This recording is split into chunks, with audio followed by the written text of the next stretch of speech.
എന്തോ സ്പോണ്ടേനിയസ് തീരുമാനമായിരുന്നു. പക്ഷേ ദാറ്റ് വാസ് റിയലി ഫൺ. നല്ല ഫണ്ണായിരുന്നു. അത്യാവശ്യം എന്താണ് ബഡ്ജറ്റ് ഫ്രണ്ട്ലി ആയിട്ട് പോയി. എവിടെ സ്റ്റേ ഒന്നുമില്ല കേട്ടോ, ജസ്റ്റ് പോയി ഒരു ദിവസം കറങ്ങി.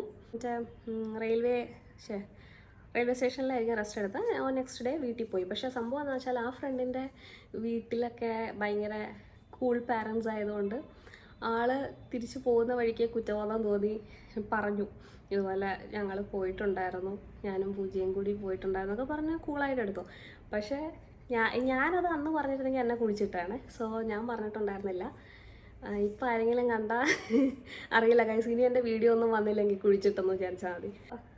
അത് ഭയങ്കര ഒരു മെമ്മറബിൾ സംഭവമാണ്.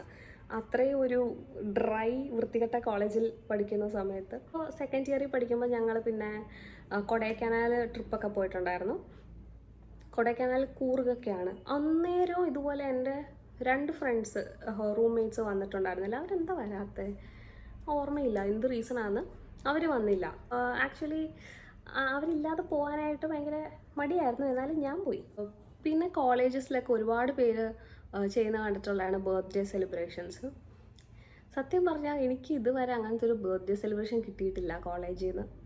എൻ്റെ ബർത്ത്ഡേക്ക് ഞാൻ അവിടെ ഉള്ള സമയമാണെങ്കിൽ ഞാൻ എന്തെങ്കിലും സ്വീറ്റൊക്കെ വാങ്ങി കൊടുത്തിട്ടുണ്ടെന്നേ ഉള്ളൂ. പിന്നെ വേറൊരു റൂംമേറ്റിൻ്റെ ആണെങ്കിൽ ആ റൂംമേറ്റ് തന്നെ കേക്ക് വാങ്ങി കട്ട് ചെയ്ത് ഞങ്ങൾക്ക് തരും. സ്വന്തമായിട്ട് തന്നെ ആഘോഷിക്കുമായിരുന്നു. പക്ഷെ ബാക്കിയുള്ള റൂമിലും ബാക്കിയുള്ള കോളേജസിലും അല്ലെങ്കിൽ ഓരോരുത്തരുടെ സ്റ്റാറ്റസൊക്കെ കാണുമ്പോൾ ഞാൻ വിചാരിക്കും ഭയങ്കര ഗ്രാൻഡായിട്ട് ആഘോഷിക്കുന്നു. എന്ന് വെച്ചാൽ എല്ലാവരും ബർത്ത്ഡേ സർപ്രൈസ് പോലെ 12 മണിക്ക് കൊണ്ടുപോയി കേക്ക് കൊടുക്കുന്നു, മുറിക്കുന്നു, ആ സംഭവമൊക്കെ. അപ്പോൾ എന്താ നമ്മൾ എന്താണെന്നറിയില്ല, ഞങ്ങൾ ഇതുവരെ റൂമിൽ ആരുടെയും ബർത്ത്ഡേ ആഘോഷിക്കുന്നതിനെ പറ്റി പറഞ്ഞിട്ടും ഇല്ല. ബഡ്ജറ്റ് ഇല്ലാത്തതുകൊണ്ടാണോ അറിയില്ല, അങ്ങനെ ഒരു സെറ്റപ്പ് ഞങ്ങളുടെ റൂമിൽ നടന്നിട്ടില്ല. അങ്ങനെ ഇരിക്കുമ്പോൾ തേർഡ് ഇയർ ആവുന്നു. തേർഡ് ഇയറിലാണ് നമ്മുടെ ഒരു റൂംമേറ്റ് നമ്മുടെ വിട്ട് പോയി. കോളേജ് വിട്ടുപോയി. ചില ആൾക്കാർ ഏത് കുഴിയിൽ വീണാലും പട്ടുമെത്തയിലായിരിക്കും ചെന്ന് വീഴുക. പക്ഷേ എന്നെപ്പോലത്തെ വല്ലവരായിരുന്നെങ്കിൽ കുഴിയിൽ വീണ് ഡയറക്റ്റ് പാതാളത്തിലെത്തിയാണ്.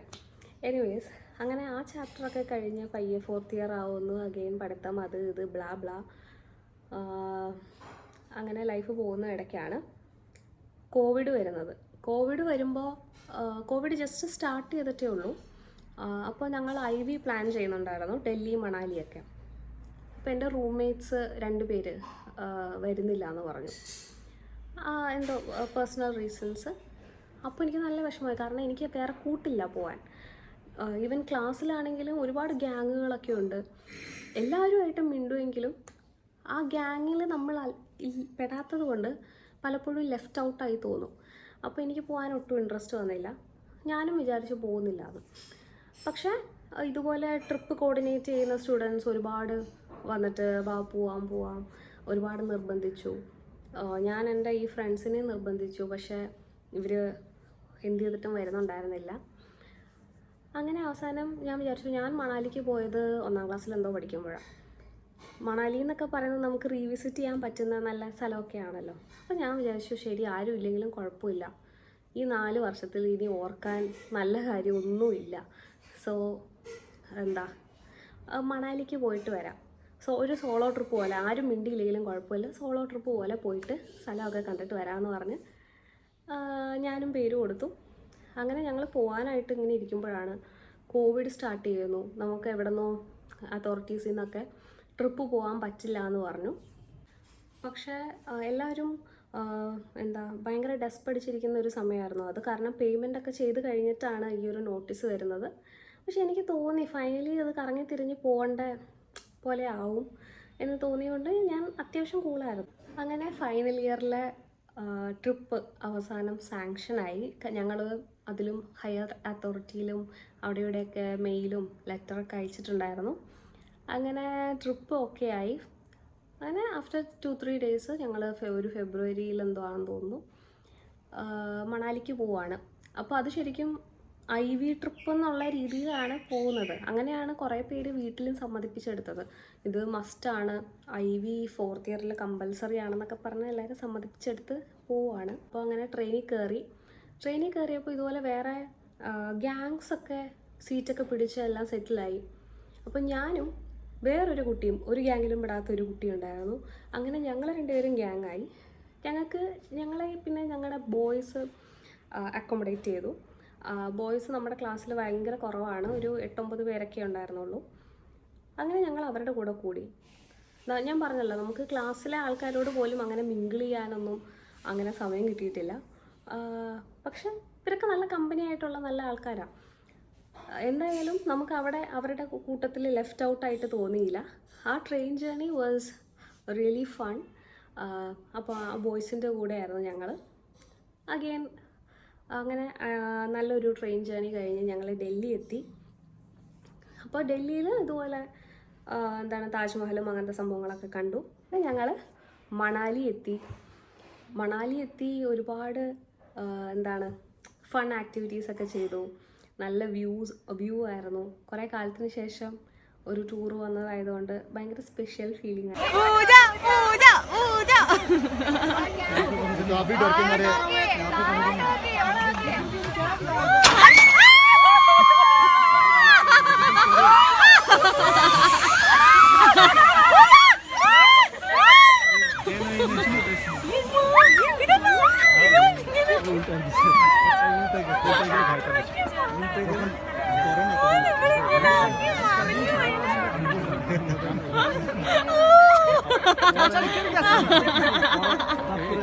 അയ്യോ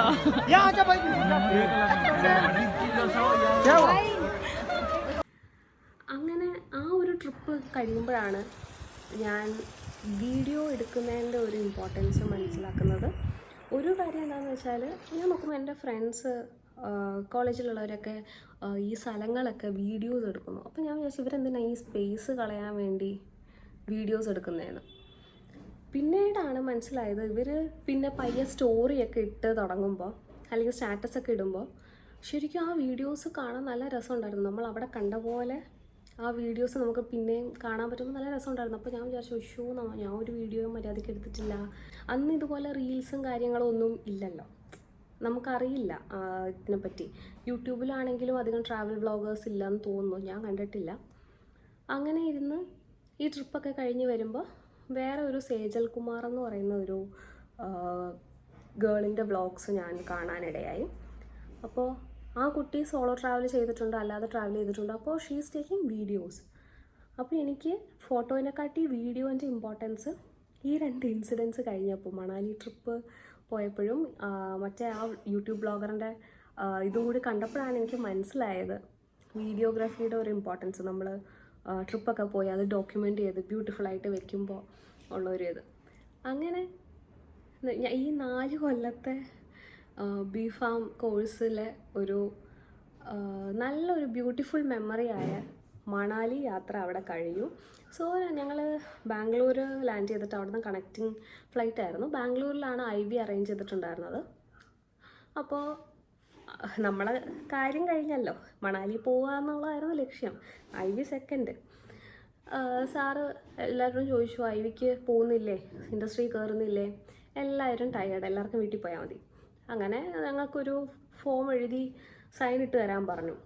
അതായത് ഇത്രയും പേര് വില്ലിങ് അല്ല അല്ലെങ്കിൽ ആണ് എന്നുള്ളത്. എല്ലാവരും വില്ലിങ് അല്ല എന്നുള്ള രീതിയിൽ എല്ലാവരും എഴുതി കൊടുത്തു.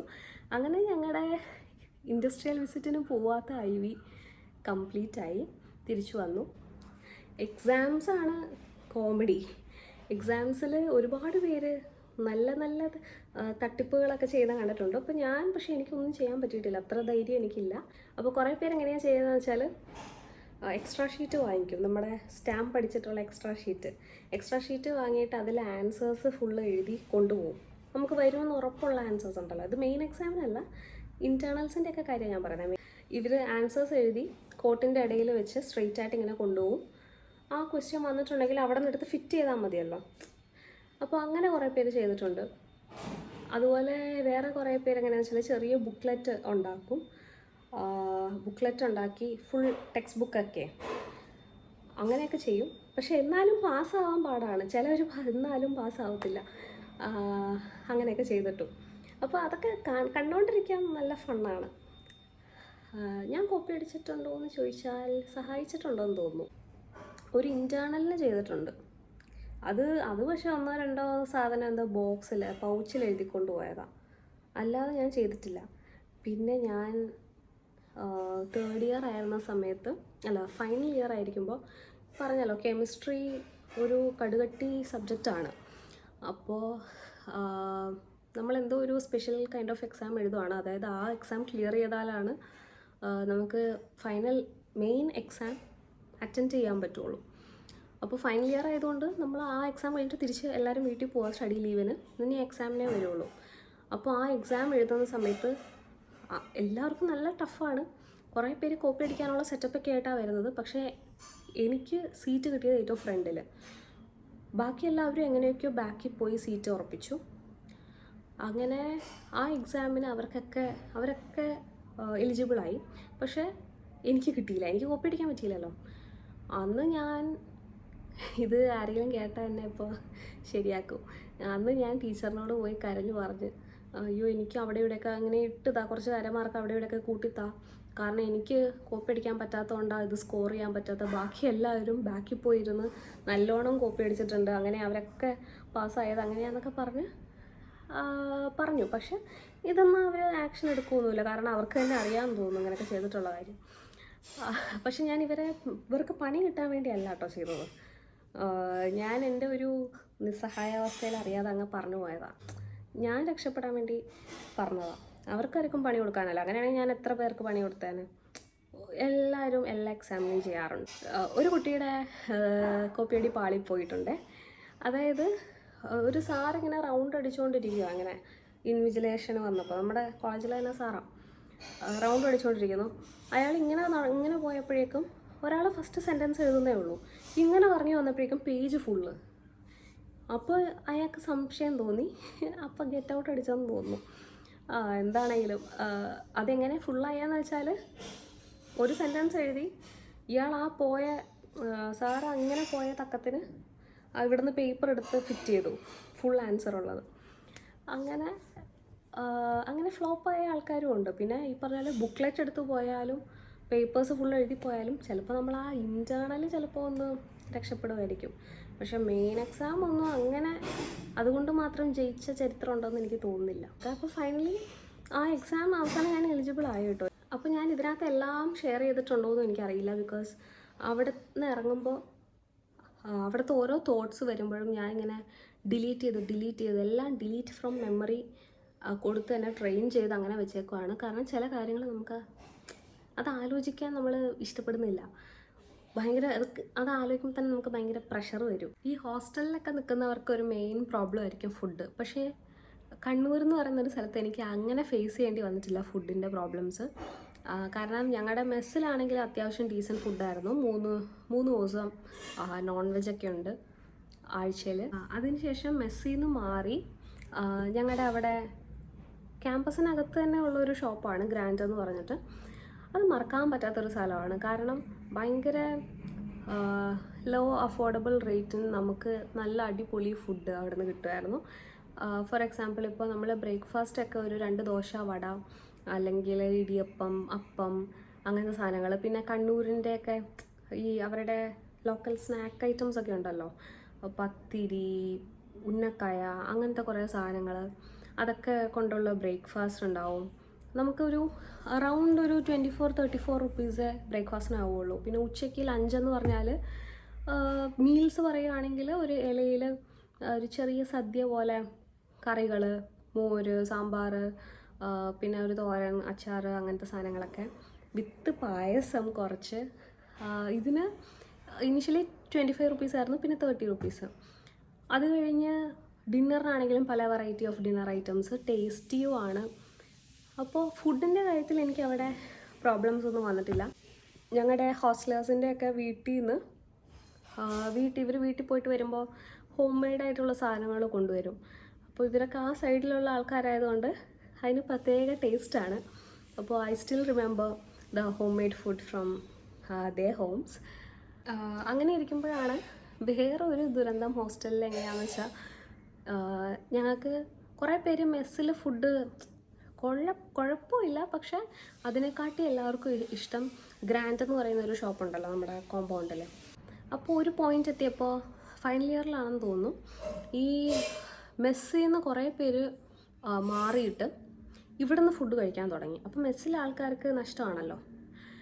സോ ഈ മാനേജ്മെൻറ്റുകാരും മെസ്സുകാരും ഒക്കെ കൂടെ ഞങ്ങളോട് ചെയ്തത് കേട്ടാൽ നിങ്ങൾ ഞെട്ടും.